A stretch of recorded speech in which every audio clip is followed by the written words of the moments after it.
Buenos días con todas y todos. Estamos en el espacio de Nación Disenso. El invitado del día de hoy es Fernando Albericio, un académico de fama mundial, un académico que aparte de su doctorado, de sus varios postdoctorados, cuenta con reconocimientos internacionales, más de 600 publicaciones indexadas de alto impacto en el área de la farmacología, en el área de la biología, en el área de la química. Y bueno, aparte de ser un académico, un profesor realmente destacado de la Universidad de Barcelona, hoy se encuentra en Sudáfrica. Él fue el rector fundador de la Universidad Yachaitec. Por otro lado, el profesor Albericio, del que puedo decir que somos colegas de vida en el camino de construcción de una sociedad cuya riqueza se basa en el conocimiento. Fue también el gerente, el administrador del Parque Tecnológico de Barcelona.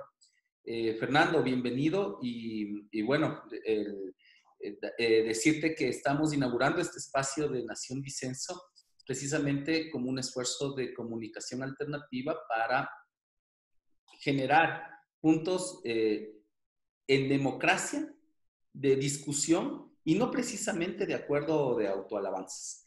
Por eso mi primera pregunta, Fernando, muy crítico, desde la academia.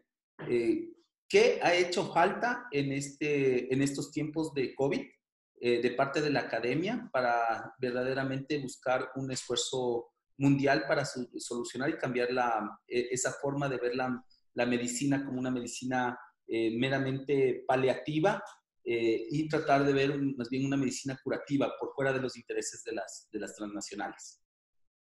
Bueno, en primer lugar, Héctor, muchas gracias por invitarme.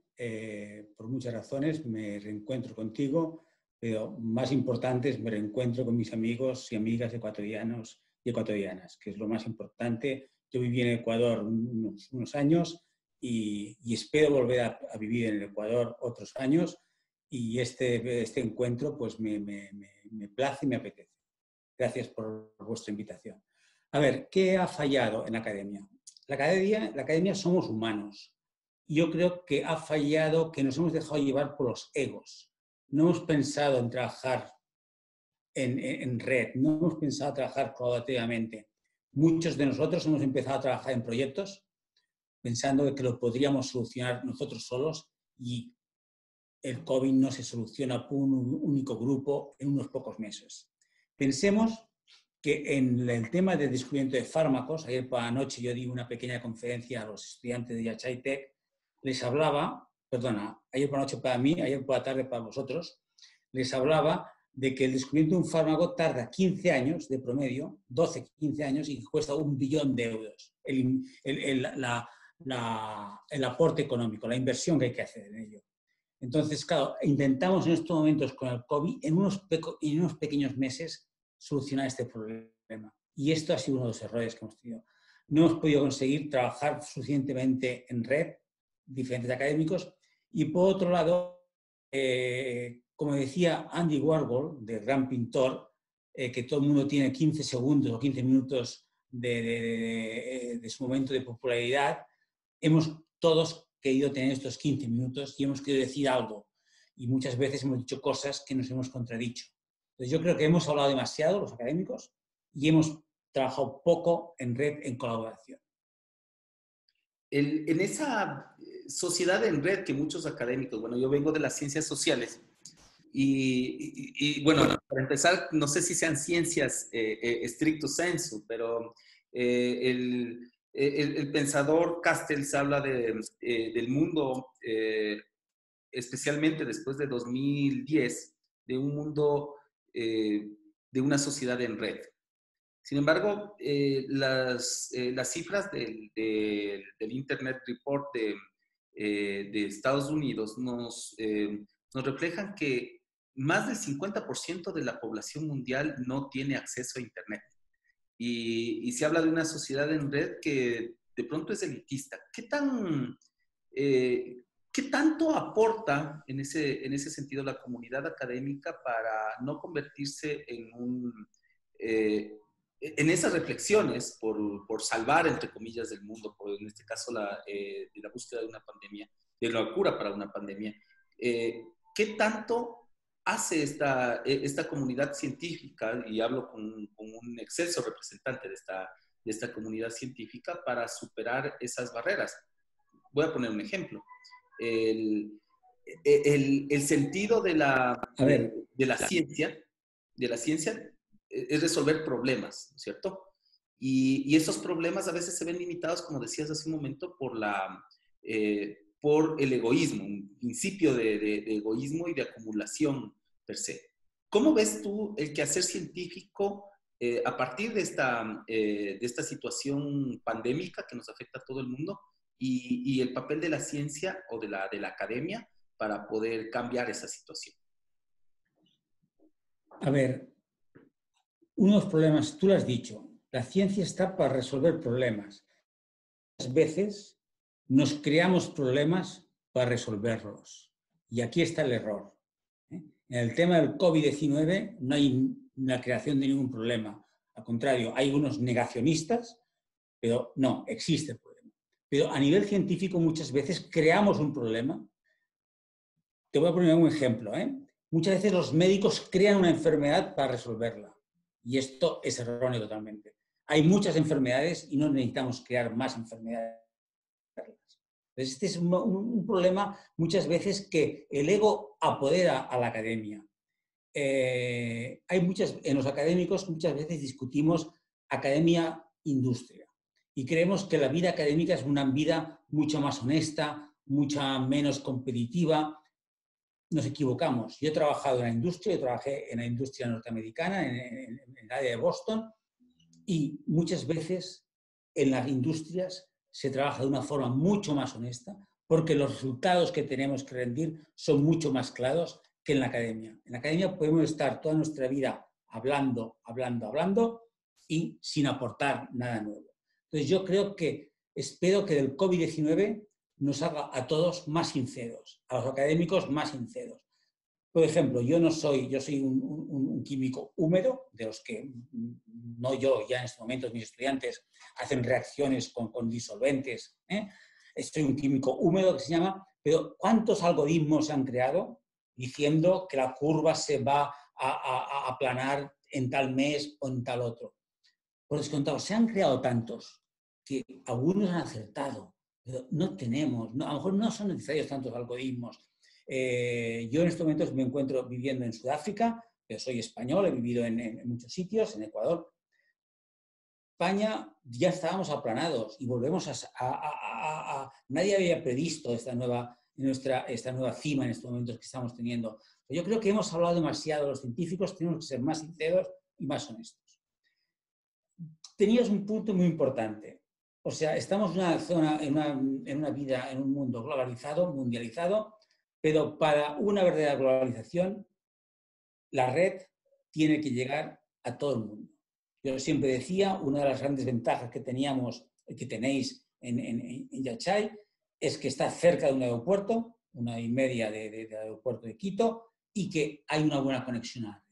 Si yo fuese un político, lo primero que haría sería conexión a red en la última aldea del país o de la zona aquí donde yo dirijo, y también un transporte público bueno. O sea, en el fondo estamos hablando de dos transportes de comunicación y transportes de personas. Esto es lo fundamental que los políticos y las políticas yo creo que tienen que hacer. Sobre todo, que la red llegue a cualquier aldea. El mundo globalizado nos exige esto. Yo creo que hemos aprendido a trabajar a través de Zoom, como estamos hablando en estos momentos. Hemos aprendido a dar clases no presenciales.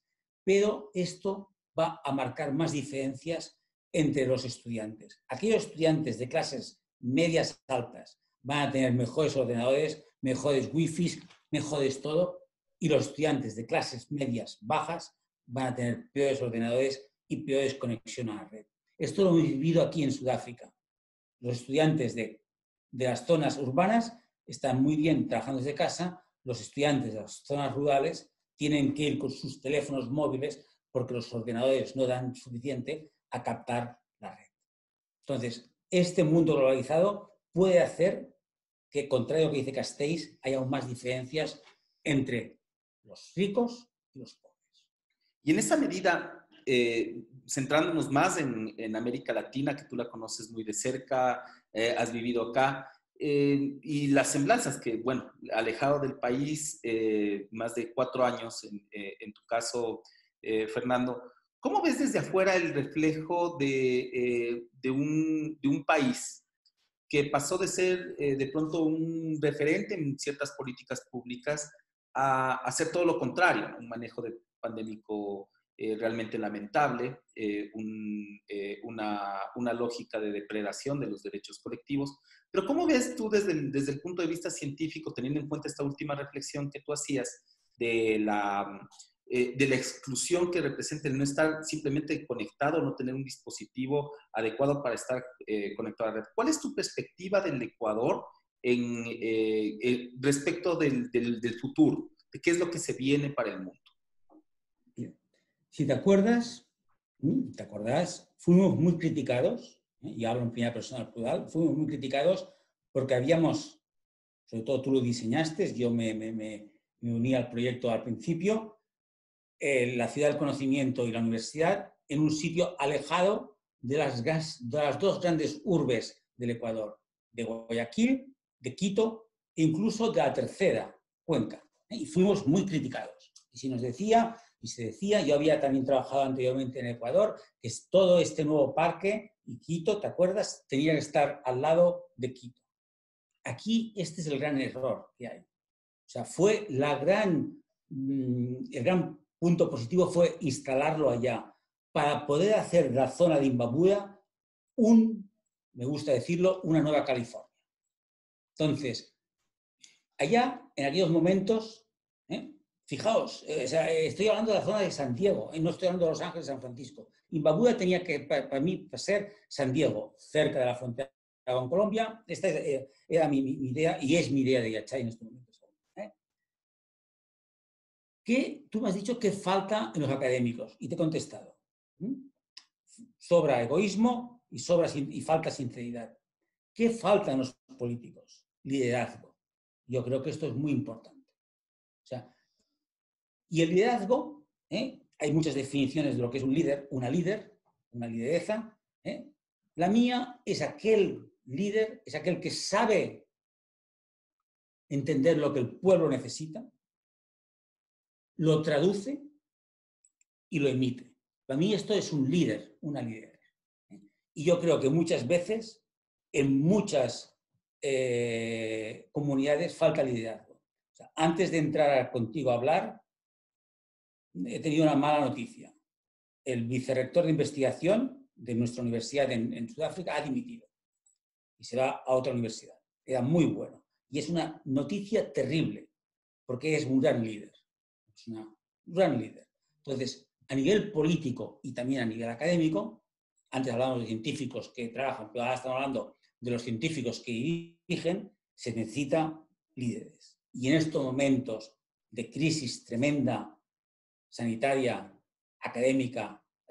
sanitaria, económica y social, necesitamos líderes y esto es fundamental. ¿Tú crees que en el Ecuador tenemos un líder al frente del país? Lo conocí al presidente Lenin, lo conocí cuando visitó Yachay, cuando yo estaba. No puedo juzgarlo en estos momentos. Prefiero no juzgar. Quiero decirte, prefiero no juzgar en estos momentos. En América Latina hemos tenido momentos, y yo hablo siempre en primera persona de América Latina, me considero, si me permitís, uno más. Hemos tenido momentos de mejor liderazgo que en estos momentos. O sea, un líder no es el presidente de Brasil, no es el presidente, porque no sabe interpretar, no sabe lo que el pueblo necesita. Pues no, un líder no es gritar, que a veces pensamos que aquel que grita mucho es un gran líder, aquel que nos llena los periódicos de titulares. Este no es un gran líder. El líder es aquel que sabe entender lo que el pueblo necesita, lo traduce, porque hay que traducirlo, y lo emite. Y emite soluciones. Ese es un líder. Y justamente ahí, cuando cursábamos un diplomado en el Instituto Tecnológico de Massachusetts, el profesor Miño nos decía que el líder es aquel buscador de problemas para interpretar los deseos de su comunidad y generar soluciones, aunque estas sean las más locas aparentemente en la coyuntura, pero que busca precisamente que esas soluciones se concreten. ¿Cuál es el rol de la academia en el Ecuador? Y hablo puntualmente en el Ecuador. ¿Cuál tú ves que debería ser ese rol de liderazgo social que de pronto se extraña en nuestra comunidad? A ver, yo creo y vivo, no puedo decir el día a día de Ecuador, pero estoy cotidianamente, permanentemente atento a lo que ocurre en Ecuador, que en los 5 años la academia en Ecuador ha cambiado mucho, para bien. Y desde una parte de vista de un poco egoísta y mía, creo que este cambio se ha debido a Yachay y también a IKIA, de estas dos universidades emblemáticas. Por descontado, Uniartes, la Universidad de la Educación también, pero soy un científico experimentalista y me inclino más por Yachay y por IKIA. Yo creo que hemos, y vuelvo a hablar en primera persona, hemos aportado un intangible, que es que en Ecuador se hable de ciencia.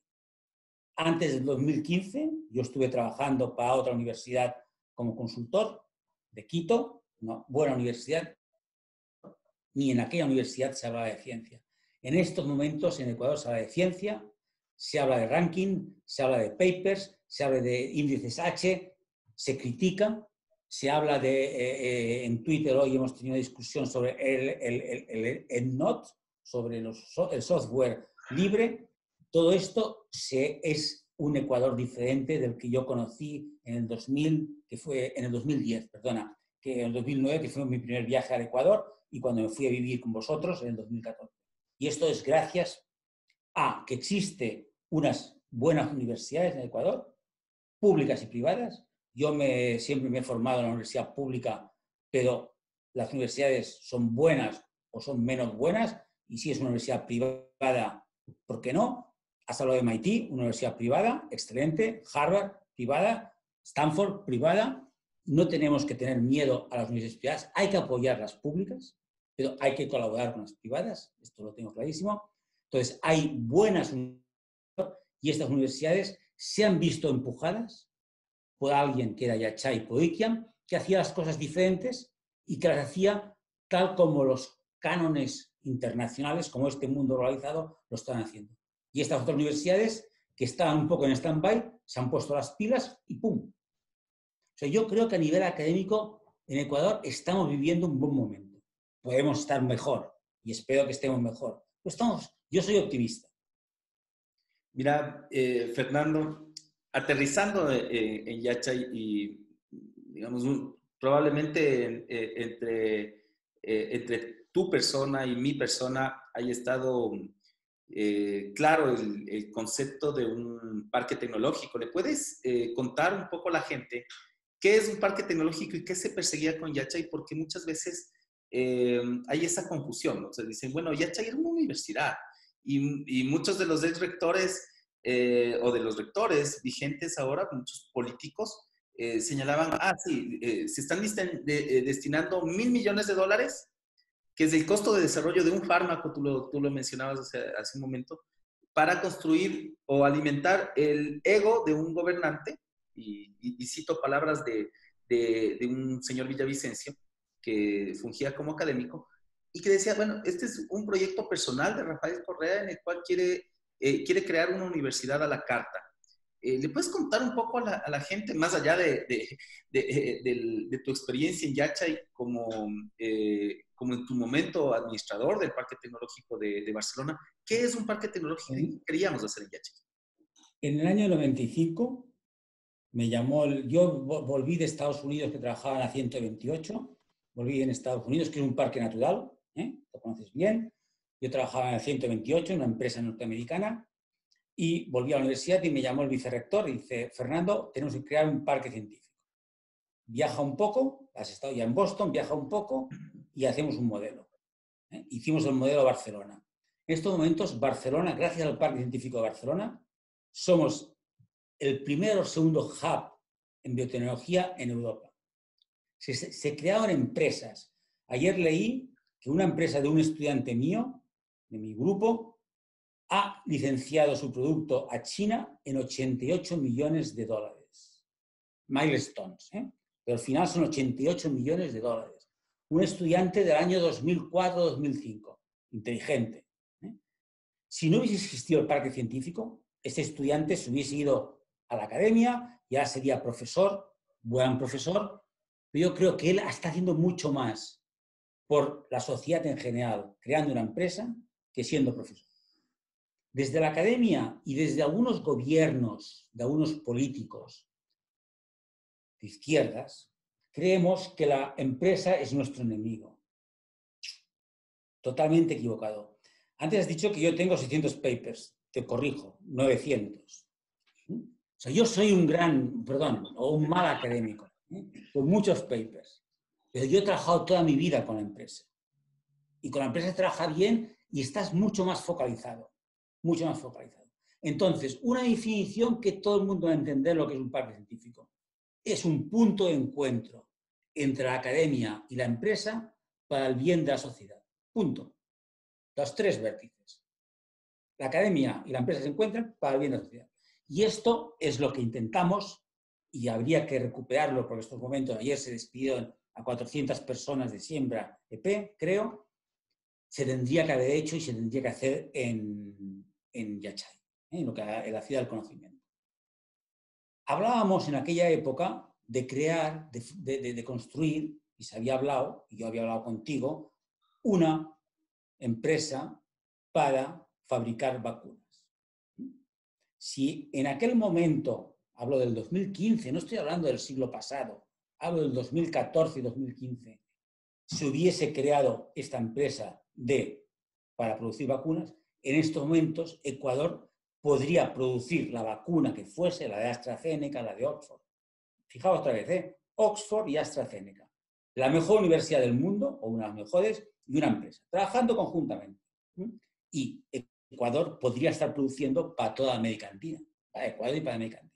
Esto es lo importante de los países. Entonces, yo sé que muchos académicos, muchos rectores no están de acuerdo conmigo, que tenemos que trabajar únicamente en papers. No, es compatible. Yo lo he demostrado, lo siento. 60 patentes, tengo 20, 30 productos de mercado y 967 papers. Es compatible. Entonces, y para esto necesitamos, igual que cuando nacemos, necesitamos vivir en un edificio, en un apartamento, en una casa, necesitamos habitáculos para este nuevo concepto desde punto de encuentro. Si tú te encuentras con un amigo, vas a un bar, a una cafetería, a un parque, una empresa y un académico se encuentran en un parque científico. Y esto es fundamental. Y en esa medida, digamos, como una visión de desarrollo, tú mencionabas que hoy Barcelona, o el Parque Científico de Barcelona, muy probablemente rivalizando con Wageningen en Holanda, tienen la vanguardia de la biotecnología. ¿Qué tan importante es precisamente ese ámbito del conocimiento? Ahora ya no se puede hablar de una disciplina, ¿no? Sino de ese conocimiento aplicado a... ¿Qué tan importante es para el Ecuador, teniendo en cuenta que el Ecuador es probablemente el país más megabiodiverso por kilómetro cuadrado del mundo? A ver, lo decía ayer por la tarde, en Ecuador, es un país donde tenemos una diversidad fenomenal. Tenemos la sierra, tenemos Galápagos, tenemos la parte marítima, tenemos la colección más importante, y no hablo de colección como un coleccionista que se las mira, la colección más importante de anfibios del mundo es la ecuatoriana. Tenemos la mayor diversidad de ranas, de anfibios, pero no porque sean bonitas y hay algunos que tienen algunos colores preciosos. La colección de la PUCE, de la Pontificia Universidad Católica de Ecuador, universidad privada, pero buena, ¿eh? Alma Excelente. mater, Pero alma no son los, mater. Saludos también por ahí. no sabía, pero excelente. No son los colores, son los compuestos que llevan aquellos anfibios en la piel. Son aquellos péptidos, que es mi campo, ahora voy a mi campo, que son aquellos péptidos que son antimicrobianos. Entonces, toda aquella colección que tiene la PUCE hay que ponerla a producir. No es únicamente para que nos la enseñen y veamos qué bonitas que son y que hemos descubierto la rana más pequeña. Esto está bien, pero esto no nos da de comer ni nos cuida. Pero aquellas fábricas que llevan aquellos anfibios, aquellos nos van a cuidar. Y esto es fundamental. Y esto Ecuador lo tiene. El manzanillo, creo que es una fruta que está en Galápagos, no está suficientemente estudiado, es tóxico, pero lo tóxico cura. O sea, la gente que tiene cáncer se da toxinas para curarlas. Igual que no todo lo natural es bueno, que creemos que todo lo natural es bueno, no todo tóxico es malo. Entonces, Ecuador es gran biodiversa, toda parte geológica de Ecuador. Además, Ecuador tiene otra ventaja desde el punto de vista académico y empresarial y de desarrollo. Es un país pequeño, diverso y pequeño, manejable. No estamos hablando de Brasil, que es posiblemente inmanejable Brasil. Ecuador tiene un buen tamaño, no es un país pequeño, que hay alguno en Latinoamérica que es muy pequeño, tiene un tamaño, pero es manejable y tiene una gran biodiversidad. Fernando, si tú, viajando en el tiempo, tú te imaginas un momento ideal, ¿no? Un momento ideal en el cual tuvieras los ingredientes necesarios para, de pronto, algún momento decíamos, retomar ese ideal de Yachay. ¿Cuáles serían tus primeras decisiones o cuál sería tu orientación hacia el futuro? Hablamos del 2021, donde probablemente no se haya superado todavía los efectos del COVID-19, pero estamos en un nuevo estadio de la sociedad mundial. ¿Cuáles serían tus orientaciones ya de manera prescriptiva? ¿Qué es lo que deberíamos hacer con Fernando Albericio a la cabeza? Hombre, yo, para mí, la Universidad Yachay tiene que ir íntimamente ligada a un parque científico. Entonces, se tendría que volver a crear esta idea de una universidad y un parque científico, para definir que Imbabura sería la Nueva California de Latinoamérica. Esto sería fundamental. Y para esto necesitamos el parque científico. Y posiblemente, si los académicos no me escuchan ahora, mejor, la primera reunión la tendría con empresarios. Yo me reuniría con los empresarios. Y para intentar saber lo que ellos quieren, para, desde la universidad y desde el parque científico, ofrecerles lo que ellos quieren y lo que se necesita. O sea, yo creo que esto sería una de las primeras medidas que tomaría. Por descontado, reviviría una de mis ideas, que era una escuela de innovación. Era única, aplicada a las ciencias experimentales. O sea, tenemos que crear personas de negocios que sepan de genética, de nanotecnologías, de química combinatoria, de inteligencia artificial, y que sepan. O sea, yo crearía otra vez esta escuela y, por descontado, muchos más laboratorios y muchos más profesores y más estudiantes. Nos dicen que para eso se necesita dinero que no existe. Y también nos acusaron, Fernando, de vendedores de humo. Recuerdo el comentario de un hoy ministro de Estado que decía que al hablar de nanotecnología en el Ecuador era venderle humo a la gente. Sin embargo, si vemos digamos, no las publicaciones únicamente científicas, sino los análisis sobre tecnologías emergentes, Ecuador probablemente esté perdiendo el tren de la historia a la hora de generar investigación relacionada precisamente con biotecnología, con inteligencia artificial, con nanotecnología. ¿Por qué es importante hablar de esas disciplinas científicas o esas interdisciplinas para el desarrollo económico y el desarrollo al fin de la sociedad? Porque producen bienestar a la sociedad. No únicamente producen papers, que también, pero producen bienestar a la sociedad. Y tenemos modelos que han funcionado. Y un modelo también es un país que no es muy grande, Corea del Sur. Corea del Sur, por descontado, ¿eh? Pero Corea del Sur era un país más de por allá, ¿eh? Y se puso las pilas y apostó, y en estos momentos domina. Las universidades coreanas son buenísimas y tiene las mejores empresas de TIC y de todo ello. Y esto se podría haber hecho y se tiene que hacer en Ecuador. Se necesita inversión. Y en este momento, fíjate que yo estoy hablando todo el rato de inversión, no de gasto. O sea, hay muchas personas y muchos políticos que piensan que la universidad, que la investigación es un gasto. No, es una inversión.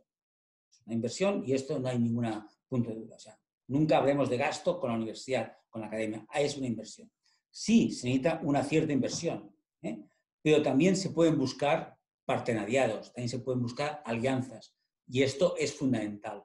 Posiblemente, a nivel académico, pues haya que buscar con otras universidades del mundo, también del Ecuador, pero también de otro mundo, pues buscar alianzas que nos puedan ayudar a contar con talento de profesores y de profesoras, pues que a lo mejor los podamos compartir con otras universidades. Y esto va a ser una inversión mucho menor que el tener en plantilla muchas profesoras y muchos profesores.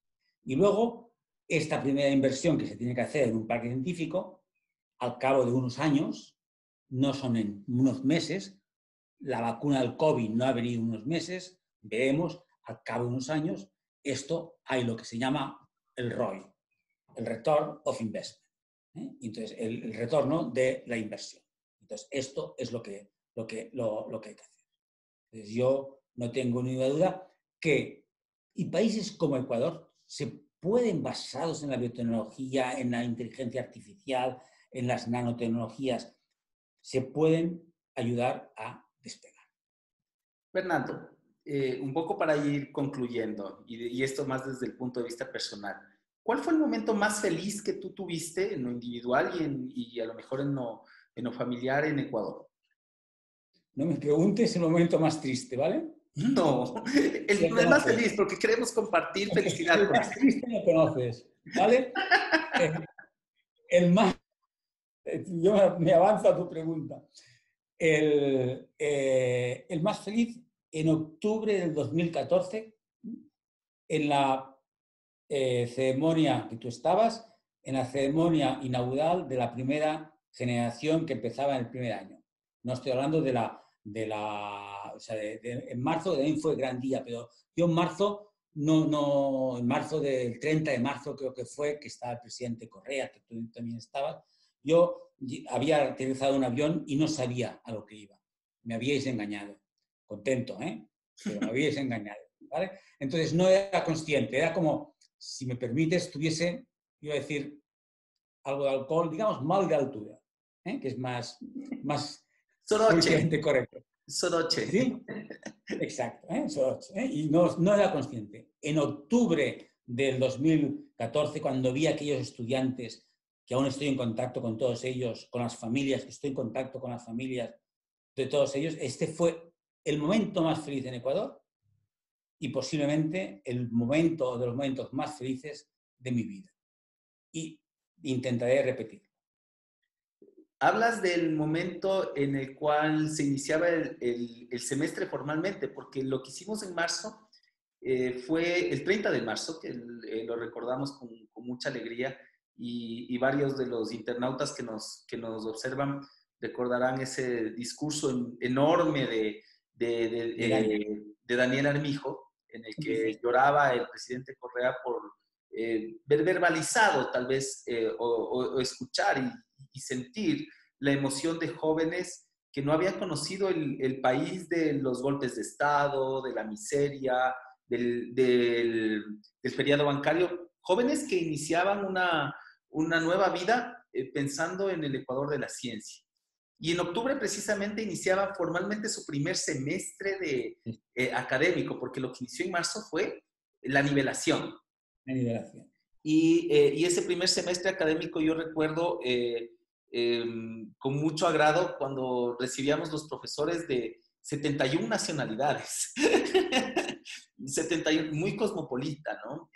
Y como algún detractor decía, en medio de la nada, ¿no? En medio de la nada, yo no creo que estaba en medio de la nada, yo creo que estaba en medio del corazón de la Imbabura, de esa Imbabura bastión de la reconstrucción del país.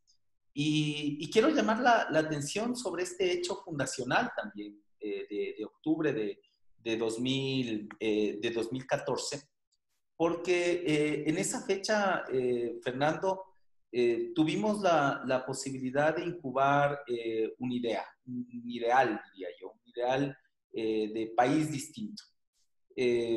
Si el día de hoy yo te digo, Fernando, me respondías, yo haría una reunión con los invitados, ¿qué le dirías tú a Daniel Armijo después de que ya se graduó, cerca de 500 estudiantes que ingresaron en ese entonces y que hoy en su gran mayoría ya han concluido su fase y que están muchos estudiando sus maestrías fuera del país, lo cual nos llena de orgullo? ¿Qué les dirías respecto del Ecuador que tienen que construir ellos? El otro día también participé de forma por Zoom en la graduación de Daniel Armijo. También fue un momento importante para mí de felicidad.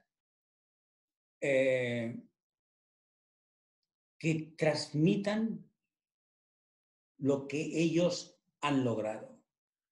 Y lo que ellos y ellas han logrado, lo más importante no son unos conocimientos de nanotecnologías, de química, de biotecnología, de matemáticas. No, esto no es lo más importante, que es muy importante y lo han logrado, sino que están empoderados. El empoderamiento es lo que han conseguido. Se ven capaces de cualquier cosa. Y esto es lo que muchas veces nos falta a los seres humanos. Esto es lo más importante. O sea, lo intangible de Yachay es que ha dinamizado la ciencia. Lo intangible en los estudiantes, en los egresados, que sean capaces de cualquier cosa. No hay nada que les ha dado más. Y esto es lo importante, el empoderamiento. Entonces, tienen que transmitir este empoderamiento a través de sus vidas.